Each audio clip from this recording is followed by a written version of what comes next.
Okay, good morning, everyone. Thanks for joining us. We'll give everyone a minute or two to make sure everyone is ready, but we are recording now, so the slides will also be available in PowerPoint form or to listen to the presentation after the fact. If you come in late, you can catch up that way as well.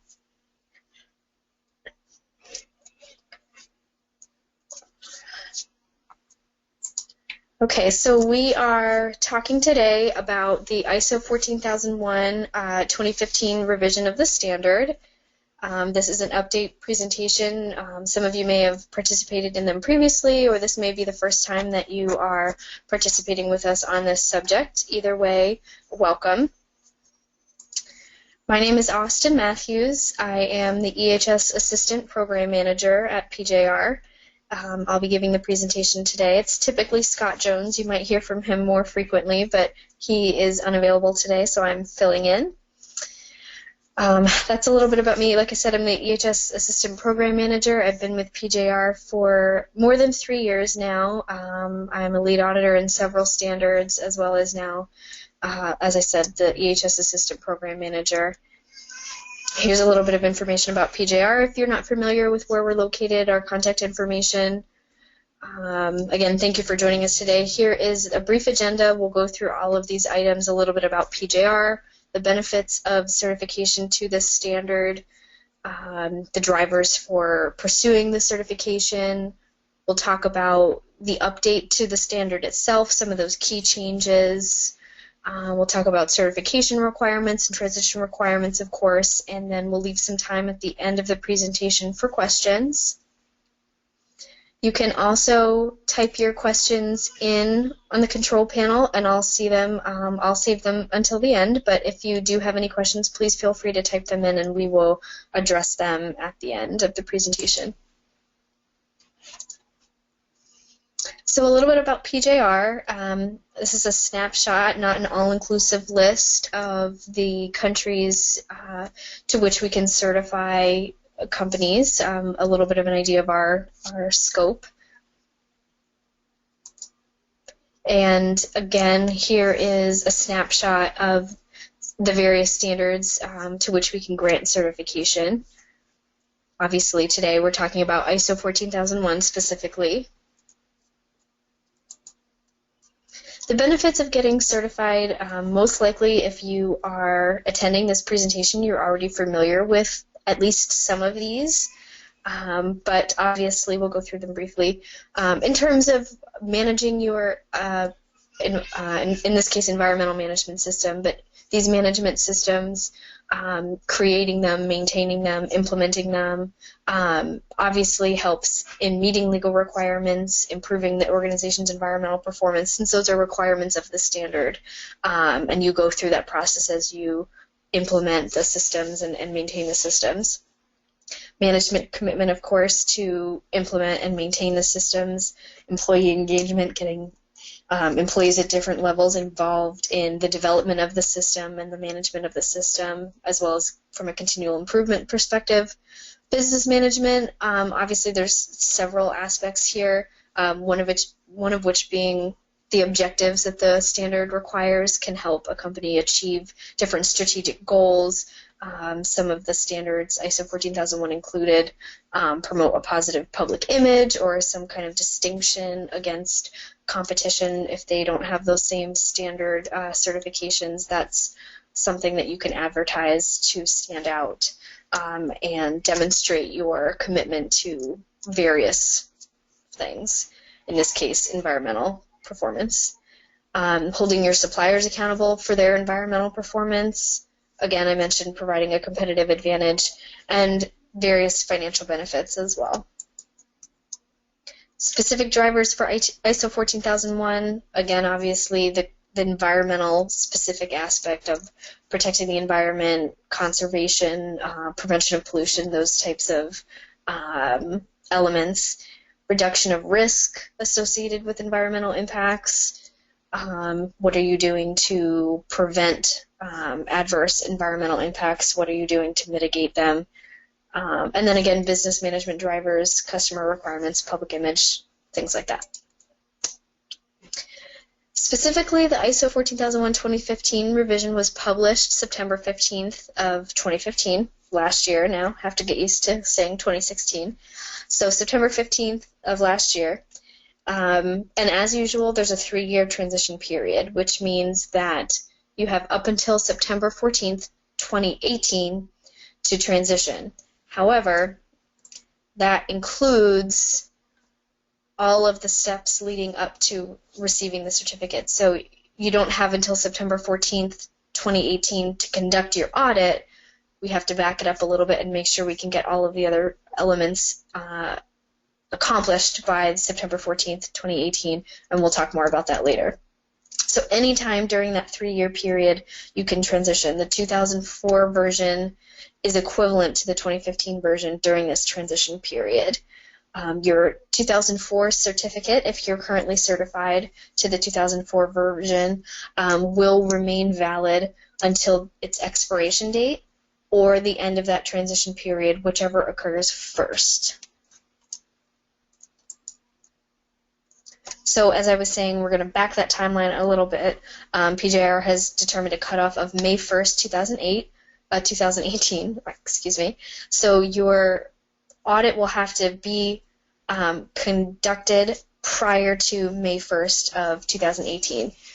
Again, that is to make sure we have enough time on our end, on your end. Any corrective actions need to be responded to, accepted, closed out. We have to do our internal review process. So again, to make sure that we don't go past that cutoff of September 14th, 2018, this is the deadline that we have set internally. So you may have an anniversary date, for example, of July. Your audits take place July every year, which would be a transition in July 2017 because we can't wait until July of 2018. Or you could have your transition, you can have your audit in July of 2017 as usual, and then your transition audit sometime in 2018 would just have to take place prior to May. So you'd be losing a little bit of time there, but you wouldn't be losing a whole year. So that's up to you how you would want to handle that. Each organization is a little bit different in terms of their readiness to transition and how they like to structure their audits. So that's something to consider. But you obviously have some time to figure that out. In general, all of the standards get revised at some frequency to make sure that they stay current, of course.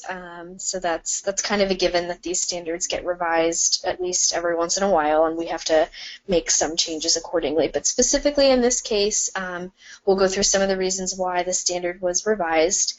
Market relevance, obviously continuing to make sure the standard is meeting the needs of its users, the primary users, other affected parties. Is it adding value? Have the needs changed and making changes accordingly? Making sure it's compatible with other management system standards so that integrated systems are not being hurt in that way. So we have several other standards that have been revised, for example 9001, and standards that will be revised such as OSAS 18001, making sure that they continue to be compatible with one another.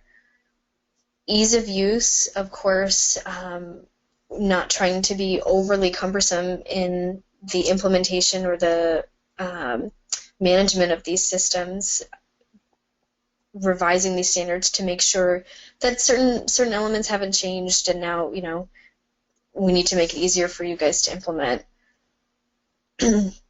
Topic coverage and flexibility, to me, these are somewhat overlapping, but having a broad enough scope or wording to be able to be applicable to relevant any sectors, different sized organizations within different industries, not minimizing or eliminating certain sectors, making sure that application is broad enough to be applied to a wide range of different organizations who might be interested in pursuing this certification. Technically sound basis, that's kind of self-explanatory. Proven management system practices, existing scientifically validated and relevant data. Again, what has changed since the last time the standard was written? What needs to be taken into consideration as far as what types of pollution prevention opportunities may be available or what is practical. Easily understood, of course. The language should not be ambiguous. It shouldn't be unnecessarily confusing or difficult, making sure that we can translate it without losing any value across the different countries that may be pursuing this certification. Should obviously promote free trade of goods and services, applicability of conformity, first, second, third-party conformity assessments, making sure that that is still relevant, still applicable. And any exclusions, I mean, we shouldn't be including directly related product, including services. We want to make sure that, excuse me, we want to keep an eye on those exclusions, is the point of that one. That's what I was trying to get at. Excuse me, I'm getting over a cold, I apologize.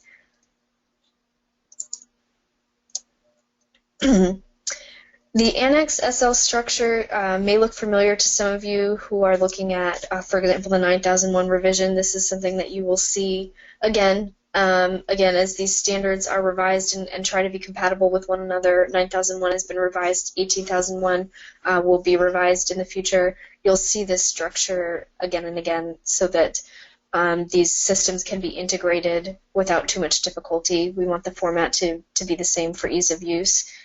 Again, so this is the structure. It will become more familiar to you as we go on through this presentation. The Plan, Do, Check, Act model has been revised slightly. This is the new look of it according to the 14001 revision of the standard. So we still have, you know, the same elements, but the model itself is a little bit more complex. And this is within the standard. If you've obtained a copy of that, it is within the standard itself. Okay, so that's a little bit of the intro here. Let's get into the key changes in the standard. There is certainly, and I would assume this is clear to anyone who has reviewed the revision so far, there's an emphasis on leadership that was not as clearly emphasized in previous revisions. We'll get to that in more detail. There's a focus on risk management, objectives, measurement, and change, with more of an emphasis on environmental performance. And again, we'll talk more about these in more detail as the presentation goes on. Some changes as far as communication and awareness requirements. And at the same time, there are fewer prescriptive requirements. So the standard itself has been revised, the wording has changed, but also in the hopes of giving companies a little bit more flexibility in the way they decide to implement these changes. Some of the various chapters or sections of the standard have some new terms, and we'll get into those. Risks and opportunities. And this is significant to note that risks and opportunities, threats, opportunities, these can be positive or negative. So when we get into some of the changes in the standard, not only should we be focusing on the negative impact risks, we should also be looking at beneficial impacts, things that can be having a positive effect. Life cycle is something new that we encounter here in the 2015 revision as well, and we'll get into that more as we go along. But the life cycle thinking, as far as following the product or service throughout its entire life cycle, from the acquisition of raw materials through manufacturing, use, all the way through end of life or final disposal. So that's a new concept for us to consider and keep in mind. It broadens the scope of our responsibility as an organization and looking at our products and services how that is going to affect us is going to be a change for the 2015 revision. Environmental performance, I mentioned in terms of continual improvement, we do see some changes here, so we'll get back to this one.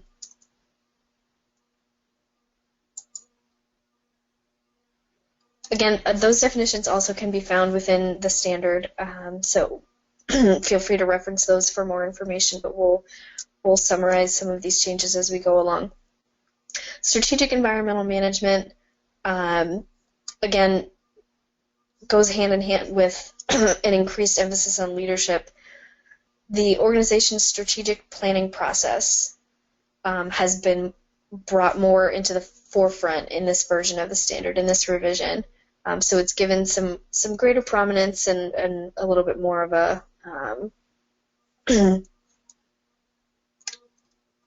significant impact. Leadership, again, I mentioned this already. It's been expanded, the leadership roles. We'll talk about how it doesn't need to be one management representative anymore, but assigning specific responsibilities for whomever within the leadership roles has been designated within the organization.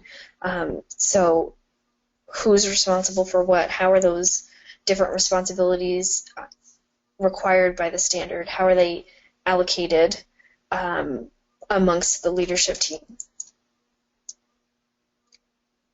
Protecting the environment. Again, this has always been the intent of the standard, but expanded to now include more proactive initiatives. Again, we talked about the life cycle focus, which is something new to this version. This revision doesn't define protecting the environment, but it could include prevention of pollution, sustainable resource use, climate change mitigation, protection of biodiversity and ecosystems. And obviously this will vary depending on your product, your service, your size of your organization, your location, the complexity of your system, but in general, this is what we're getting at here. Environmental performance, in terms of continual improvement, focusing less on improving the management system and taking a step back and improving environmental performance overall. Lifecycle thinking we already mentioned. This is a little bit redundant, but in terms of managing environmental aspects throughout the entire product acquisition, use, end-of-life treatment or disposal, following from beginning to end. And this is relevant to the portions of that life cycle that the organization can control. So this will take some consideration for each individual organization how this impacts you, but keep in mind you also have an impact as far as the suppliers you use, the materials that you use. So be careful before you limit it too narrowly to what goes on in your building or your factories or your specific locations, because your extent of control potentially goes beyond that. Communication, slight revisions in this area in terms of external and internal communication requirements. And some significant verbiage changes in terms of documentation. So you'll see the term documented information. Again, if you've been following the 9001 revisions, this is something that should look familiar. Replacing the term document and record, we now see documented information to give companies more flexibility as far as how they maintain their system. You won't see specific requirements for a documented manual or documented procedures necessarily. Of course, those are still perfectly acceptable, as they always have been, but they're no longer required. So if you can provide objective evidence that your system has these different requirements planned out, has implemented them, is maintaining them, then we have a more open mind. We have a broader scope of acceptable media types, or really a wider range of options as far as how the individual organizations will implement these requirements, now that documented procedures and manuals are not necessarily required. We can also look at the changes chapter by chapter. The first chapter being context of the organization.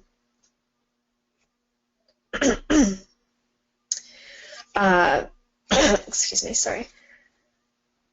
This chapter, in terms of the revisions, we're looking at giving more consideration to external issues. So what are the needs and expectations of interested parties? Who are the interested parties? And making sure that those requirements are incorporated into the system and given adequate consideration.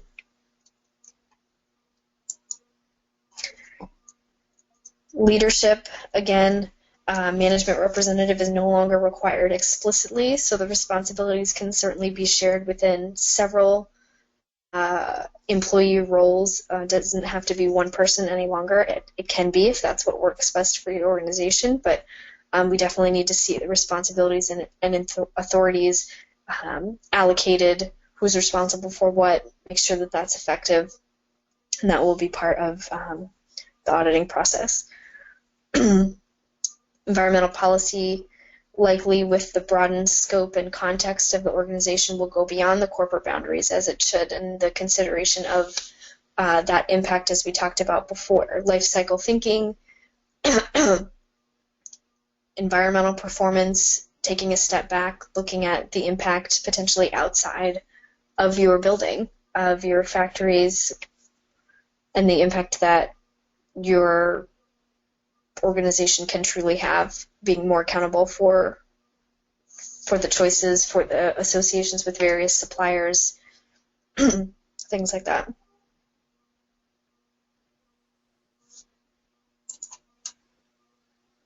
Chapter 6 represents planning in the new structure.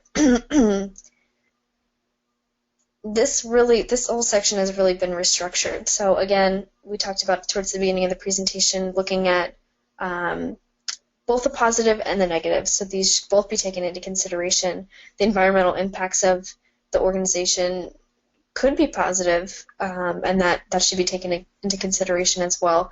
And with the life cycle thinking, we're taking a more broad look at all of those impacts from beginning to end as far as the products and services are concerned. A specific life cycle assessment does not necessarily need to be performed. That's not required by the standard, but certainly it would be acceptable to do so. Otherwise, the environmental assessment process on a more general level should certainly examine those significant environmental aspects, all required legal and other commitments, could be customer requirements, as well as any risks associated with or positive opportunities associated with the organization's management. This is a little bit more detail as far as the general overview we just discussed. Risks and opportunities being considered in terms of environmental aspects, compliance obligations, any other issues and requirements that were identified within the context of the organization, which is Chapter 4. And these not only need to be determined, but they also obviously need to be addressed. Controls in place to make sure that EMS the management system can achieve its intended outcomes despite these risks and aspects and legal requirements. Preventing or reducing any undesired effects, so any negative impacts, any pollution, spills, those types of items, as well as also all the while achieving continual improvement. And as far as the environmental objectives go specifically, making sure that they're taking all of that into account, not only the significant environmental aspects, but also the compliance obligations and those positive and negative risks and opportunities. Not too different from before, but some of the language has changed, so we're going over that in general. Chapter 7, as far as support, again, some new language, some new restructuring, but still have the internal and external communication requirements. Additional consideration being given to the external requirements, external communication requirements, what reporting is required, making sure all of that is adequately represented within the system.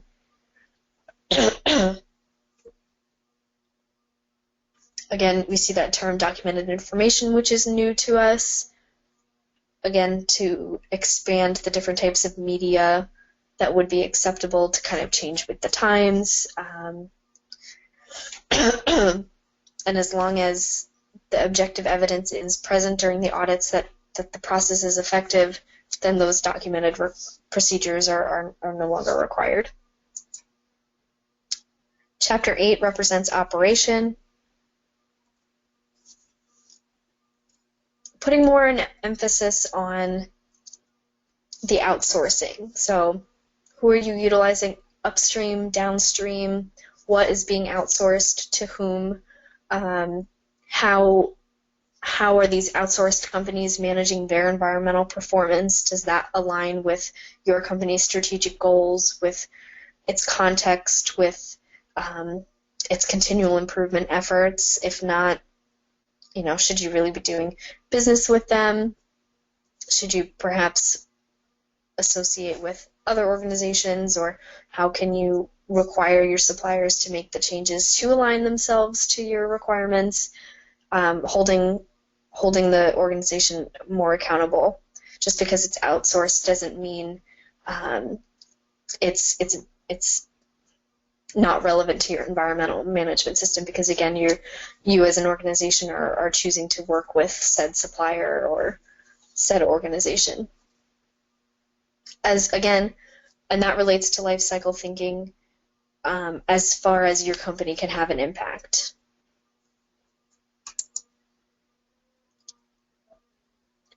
So to go in a bit more detail, that includes establishing controls to ensure environmental requirements are addressed, even when different elements are outsourced.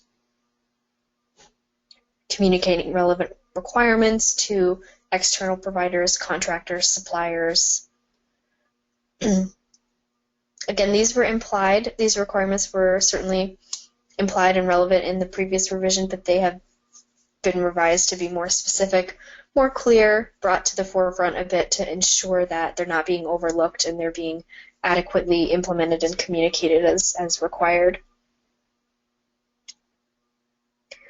Also, letter D here, we have potential significant environmental impacts associated with transportation or delivery, use, end-of-life treatments, and final disposal. So again, we're thinking as far as life cycle perspective, do we need to provide information beyond the scope of our organization to parties that perhaps we did not before that would be relevant within the life cycle perspective?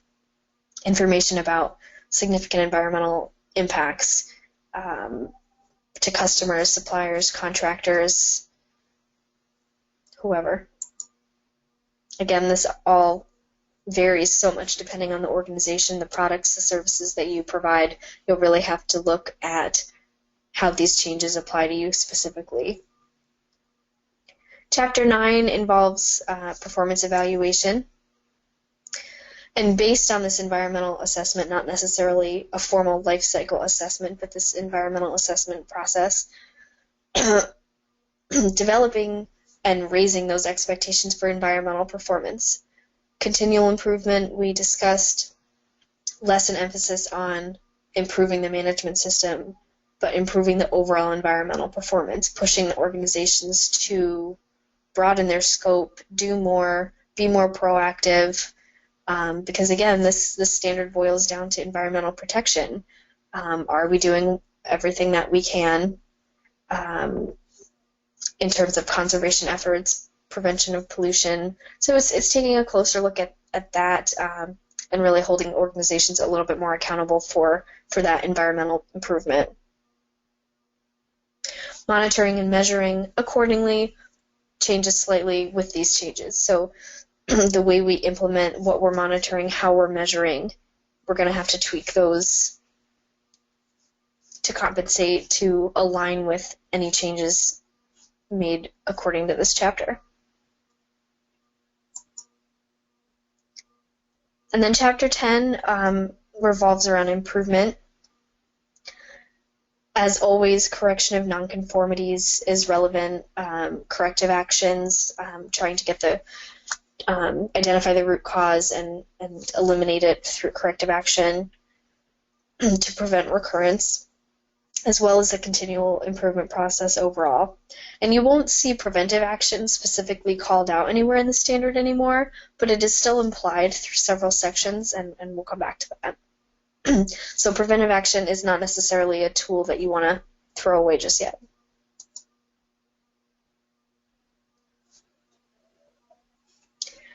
In terms of guidance references, for more information, we can look at Annex A. Also Annex B, which will compare for you the 2015 revision to the previous 2004 revision. Obviously, we have the bibliography as well.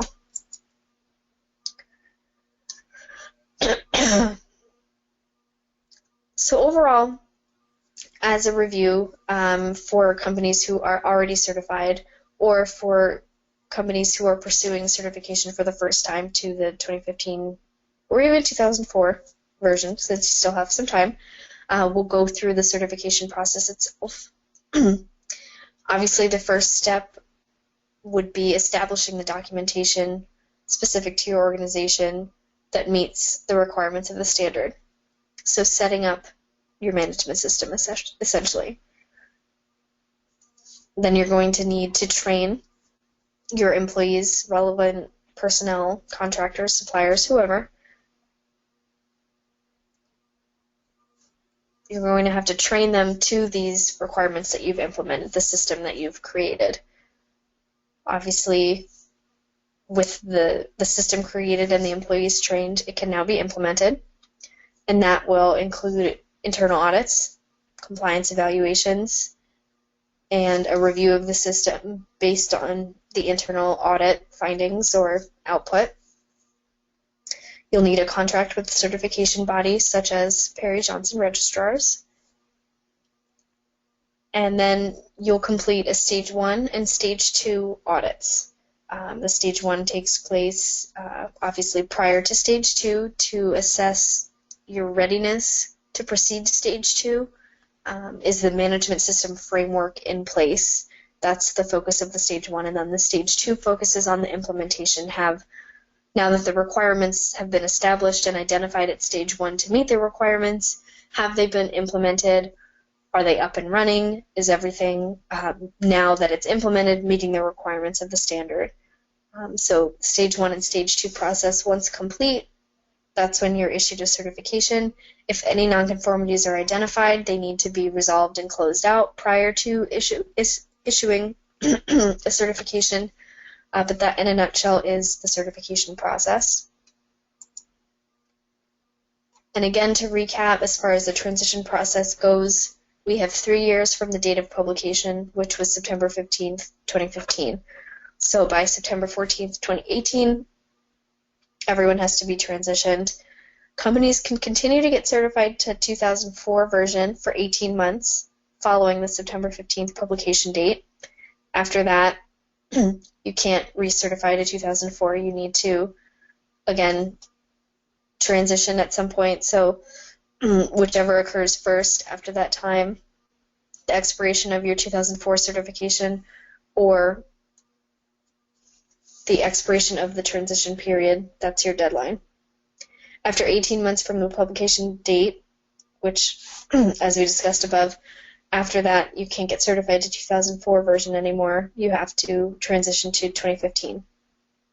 No new certificates to the 2004 will be issued. So for companies pursuing certification for the first time, this is really relevant to you. after 18 months from the September 15th publication date, you can no longer obtain certification to 2004 version. You have to adjust your management system to meet the requirements of 2015 and get certified to that instead. So if at this point you have not been certified to ISO 14001 yet at all, you have the decision, depending on how far you've gotten in terms of implementing the system, whether you are almost finished and you want to go ahead and get certified to 2004 version, or if you want to hold off, make the tweaks necessary to the 2015 revision and get certified to that instead, and that is completely up to you. I got a little ahead of myself, I guess. I discussed this already, the stage 1 process versus the stage 2 process.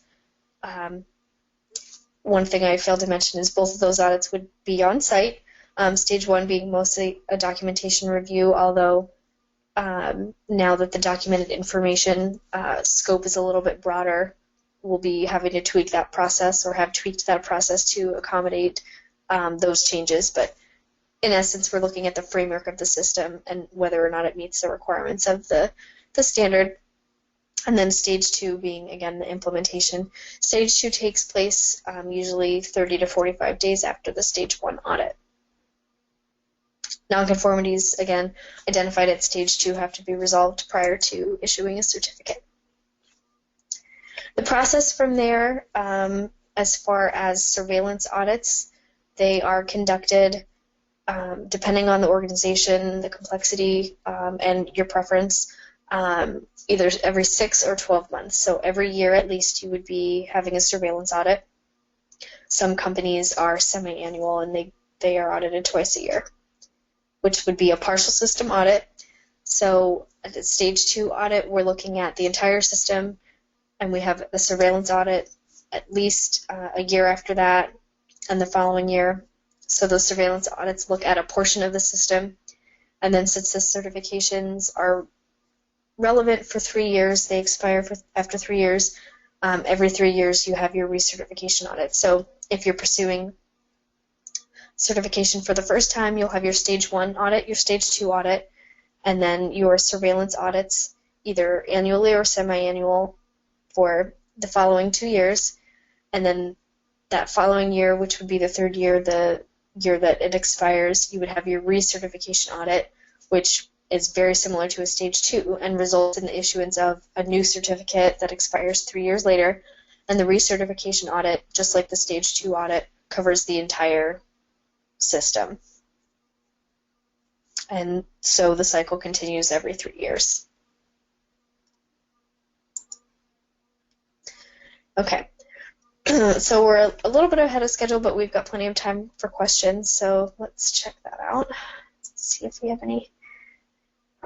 No questions? Come on, guys. If you do have any questions, please feel free to type them into the question box. I'll give everyone a couple minutes to see if any questions do come up there.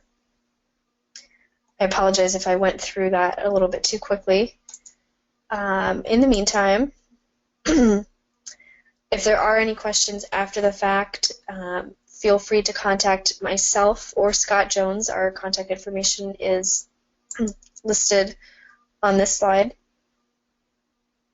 You can reach us by calling PJR's headquarters number or via email.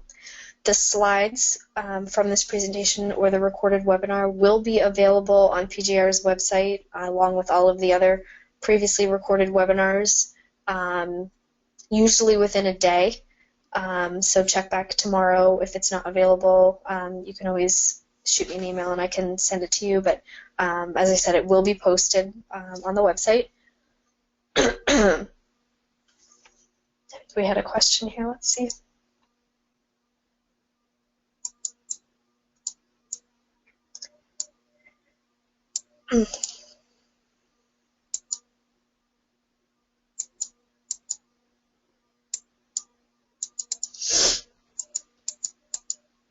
Okay, so one question, can you implement the 2015 version of ISO 14001 while you are still transitioning to ISO 9000 2015?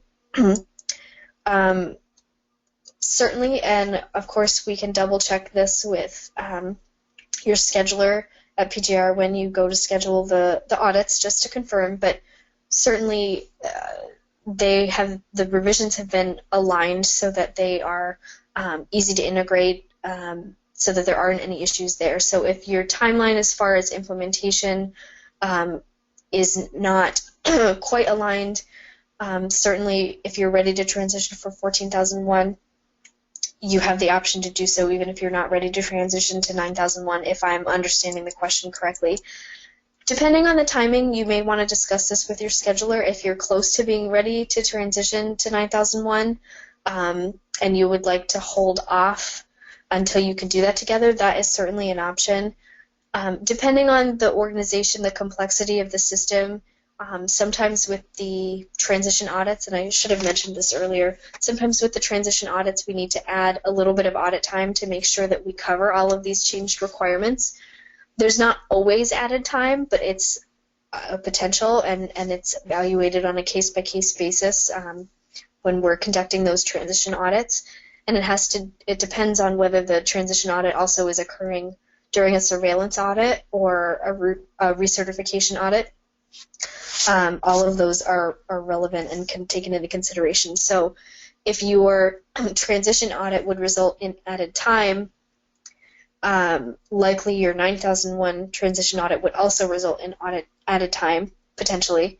And that may be something to consider if you are opposed to having added time to two separate audits, because typically if your organization has 14,000 and 9001 audited together, and now you would have two separate transition audits, each with added time, that may or may not be something that your organization would be interested in. So you can certainly find out through PJR whether time would be added and make an educated decision based on that. But regardless, it's not a requirement that you transition both at the same time, so you can determine what will work best for your organization. I hope I understood your question correctly. If not, please feel free to contact us and we can talk about it, talk about your situation more specifically. Okay. The next question is in regards to qualifications for a 14,001 consultant. We did not actually specifically cover this, and that may be something that we can talk about specifically offline if you want to reach out to myself or Scott Jones. But in general, with the revision of standards, when we look at, in this case, going from the 2004 version to the 2015 version, the expectation is generally, and it can depend on the organization and the requirements that you have identified within your management system, but typically we're looking for, if an internal auditor, for example, or a consultant or whomever has previous experience and training in ISO 14000 as far as the previous revisions, then perhaps all that's necessary is some type of update training focusing on the changes to the 2015 version. Obviously, we would be looking for some type of update so that they're not still auditing to the 2004 version, or perhaps don't have a clear understanding of the 2015 revision requirements. We want to see that they have been updated on those, but this presentation doesn't specifically require consultant requirements. Part of that has to do with the organization's specific internal requirements for consultants. But again, if there are more specific questions than that, feel free to reach out to us. And PJR also has a consulting side of operations that, if it's still a question, it might be able to get more specific, a more specific answer from them if needed. So, as I said, feel free to reach out. Okay. We have another question as far as whether or not there's a grid available showing the difference between the revisions. So, as we discussed earlier, sorry. Let me see if I can go back. The comparison can be found in Annex B.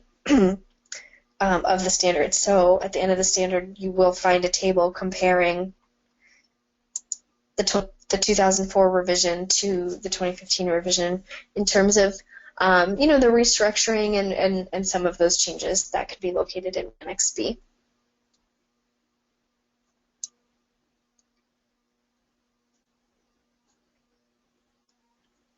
Okay.